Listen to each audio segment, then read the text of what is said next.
Добар ден, драги ученици! Добро дојдовте на ЕУЧИ. Моето име е Никола Бошков, наставник по граѓанско образование и доаѓам од основното училиште Ванчо Прке од Штип. Денес ќе се дружиме со учениците од 8 одделение и ќе земеме нова наставна единица со наслов Обштеството и државата. Пред да започнеме со работа, да се запознаеме со целите кои што ќе ги опфати овој час. Тоа се: да се прави разлика помеѓу државата и општеството, да споредуваме различни видови државни уредувања, да се свати потребата од активно учество на граѓаните во општеството, наспроти пасивното наблюдување на процесите и настаните. Човекот по природа е социјално суштество. Една од неговите вродени потреби е да создава меѓучовечки односи со другите човекови суштества. Да комуницира, да соработува, да дискутира и така натаму. Уште во далечното минато, луѓето согледале дека меѓусебно се зависни и дека кога постои соработка помеѓу нив, тие можат да си го олеснат секојдневието и да го обезбедат сопствениот опстанок и напредок. Токму затоа луѓето започнале да се групираат во различни видови заедници, со што се создава првото општество. Функционирањето во заедница на луѓето им овозможило постепено да го зголемуваат своето влијание през природата и да ги усовршуваат средствата за работа. На тој начин, општеството постојано се менува и се развива. Например, со пронаоѓањето на тркалото се е овозможило полесно движење на луѓето, а со тоа и поголема комуникација помеѓу нив, како и полесен транспорт на храна, стока, материјали и други. За да може да опстане општеството, луѓето комуницирале и одржувале позитивни врски, создавале заеднички правила врз основа на заеднички вредности, кои се очекувало сите да ги почитуваат. Според тоа, општеството представува организирана група на луѓе кои имаат меѓусебни врски и живеат заедно врз основа на заеднички правила.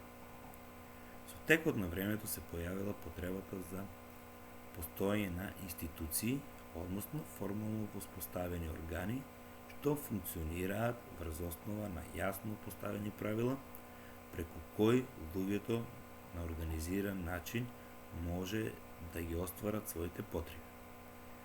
Покрај институциите, во одреден степен на развојот на општеството се создала и државата, како резултат на обединување на луѓето. Државата воспоставува власт, поредок, организација и одбрана на една територија и на самите нејзини жители. Државата обезбедува почитување на поставените правила, а со тоа и безбедност и мир во општеството. За разлика од општеството, државата поседува механизми, односно институции, преку кои може да се обезбеди луѓето да ги почитуваат воспоставените правила, што се во интерес на општото добро на сите граѓани. Од тука произлегува и дефиницијата за државата како организирано општество, збир од институции што ги создаваат и спроведуваат правилата на определена територија наменети за населението на таа територија. Секоја држава има неколку белези. Тоа се територија, население и јавна власт. Територијата е неопходна за да може да функционира државата. Тоа е всушност простор кој државата ја врши својата власт, одреден со јасни и дефинирани граници, преку кои државата се разграничува со соседните држави. Населението го сочинуваат луѓето што живеат во определена државна територија. Населението на една држава ги опфаќа државјаните на таа држава, како и странците или странските државјани што престојуваат на територијата на таа држава. Кога се зборува за вршење на јавна власт, Тоа значи дека државите имаат надлежност да примаат механизми за заштита на правниот поредок согласно законите. Например, доколку некој граѓанин го уништува јавниот простор, полицијата има право да постапи согласно со законските одредби за такви вид на прекршици. Државите се групираат според голем број на различни критериуми, но сепак една од најзначајните поделби е на демократски и недемократски држави. Во демократските држави власта треба да биде во согласно со уставот и законите. Тоа значи дека државните органи и институциите треба да владеат исклучиво според правото и сите луѓе да бидат еднакви пред закон. Понатаму, со цел да се спречи преголемата концентрација на моќ во една институција, власта е поделена помеѓу институции што се независни една од друга или така наречено поделба на власта. Власта може да биде поделена на законодавна, извршна и судска и така. Исто така е важно да се напомене дека во демократските држави власта е заснована на согласност на мнозинството на граѓани.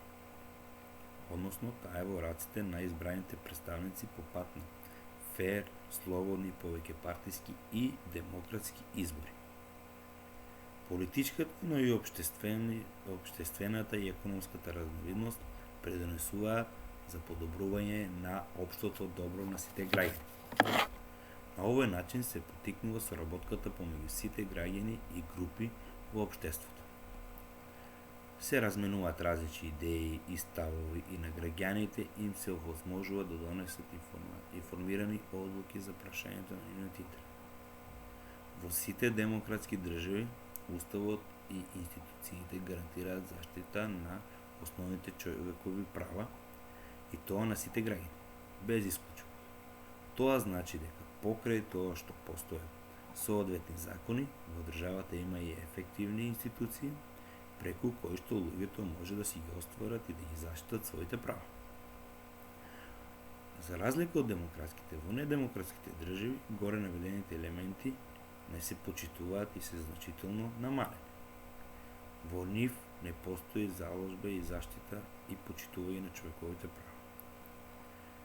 Недемократските држави на своите граѓани не им обезбедуваат еднаквост, слобода, праведност и учество и вообичаено едно лице или помала група на луѓе владее со останатите на самоволен и свој начин.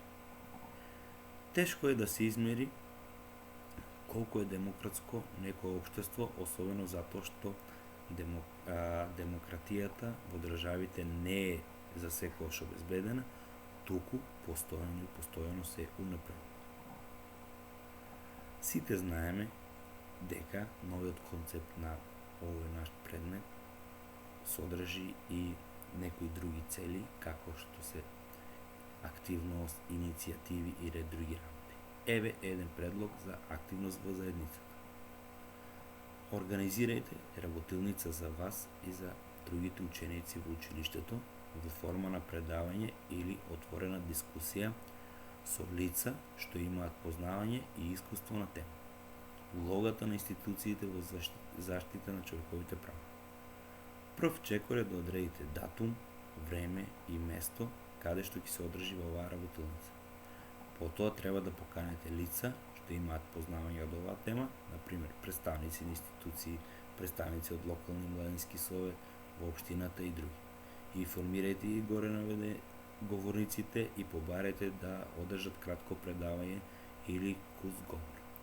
По излагањето треба да биде предвиден дел за прашање и одговори, односно дискусија со присутните ученици и гостите говорници. Ова може да го направите само иницијативно или може преку училишниот парламент.